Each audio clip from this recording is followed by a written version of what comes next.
The United States government secretly drugged thousands of its own citizens in hospitals, universities, prisons, mental institutions.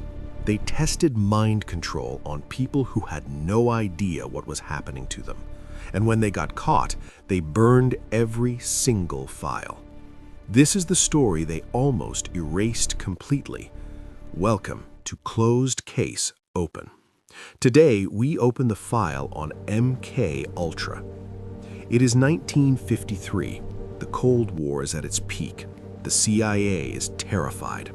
Soviet and Chinese forces appear to be successfully brainwashing American prisoners of war. U.S. soldiers are confessing to things they never did, signing statements they never believed. The CIA director at the time, Allen Dulles, becomes obsessed with one question. What if the enemy could control the human mind? And more importantly, what if America could do it first? So they launched a secret program. They called it MK Ultra. The man put in charge was a CIA chemist named Sidney Gottlieb. His mission was simple and deeply disturbing. Find a way to control human behavior, erase memory, implant new thoughts, break a person down completely and rebuild them as someone else. Gottlieb had unlimited funding, zero oversight, and absolutely no moral boundaries. The experiments began almost immediately. The CIA approached universities, hospitals, prisons, and mental institutions across the United States and Canada. They offered funding, they offered prestige, and in return, they got access to human subjects, most of whom had no idea what was being done to them. LSD was their weapon of choice. At the time, LSD was a brand new chemical. Nobody fully understood what it did to the human brain.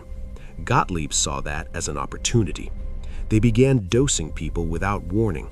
Mental patients received injections they were told were vitamins. Prisoners were told they were participating in medical research. Soldiers on military bases were given drinks laced with the drug and then observed as they lost their minds.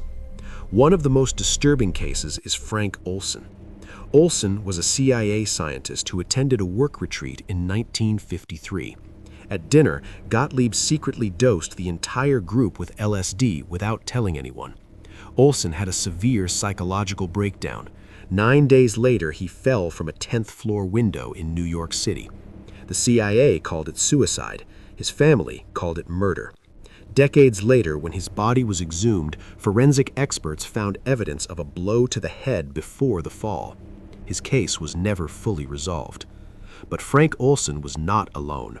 Thousands of people across the United States and Canada were subjected to these experiments.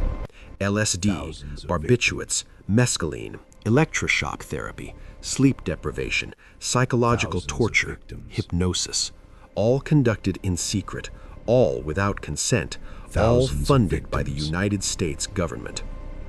One of the most disturbing subprograms was called Operation Midnight Climax. The CIA set up safe houses in San Francisco and New York. They hired sex workers to lure men off the street.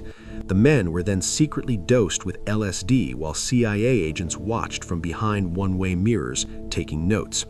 This ran for years, completely illegal, completely hidden. In Canada, a psychiatrist named Ewan Cameron took the program even further. Cameron believed he could erase a person's personality entirely and rebuild it from scratch. He called it psychic driving. His patients, many of whom checked in for minor issues like anxiety and depression, were put into drug-induced sleep for weeks or months at a time. They were subjected to electroshock therapy at levels far beyond what was considered safe. They woke up not knowing their own names, not recognizing their own families. Some never recovered. Cameron received CIA funding the entire time. So how did any of this come out? In 1973, CIA Director Richard Helms ordered the destruction of all MK Ultra files. Thousands of documents were shredded. The program was supposed to disappear from history forever, but one person made a mistake. A small collection of financial records had been misfiled and stored in a separate location. They survived. In 1977, those documents were discovered during a routine record search. They revealed the existence of MK Ultra to the public for the first time. Senate hearings were called. Survivors came forward. The nation was horrified. CIA officials testified under oath, but by then, most of the evidence was gone. Most of the perpetrators faced no consequences. Sidney Gottlieb retired quietly. He was never charged with a single crime. The official end of MK Ultra was declared in 1973, but here is the question nobody has fully answered.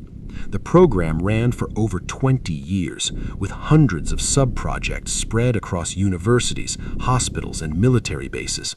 A program that large, with that much funding, with that level of government protection, does not simply stop because someone orders it to stop.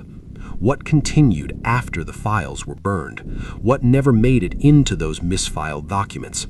What are we still not being told? The file was supposed to be closed, but the questions were never answered. If this case deserves to stay open, subscribe. A new case drops every week on Closed Case Open. Nothing stays buried forever.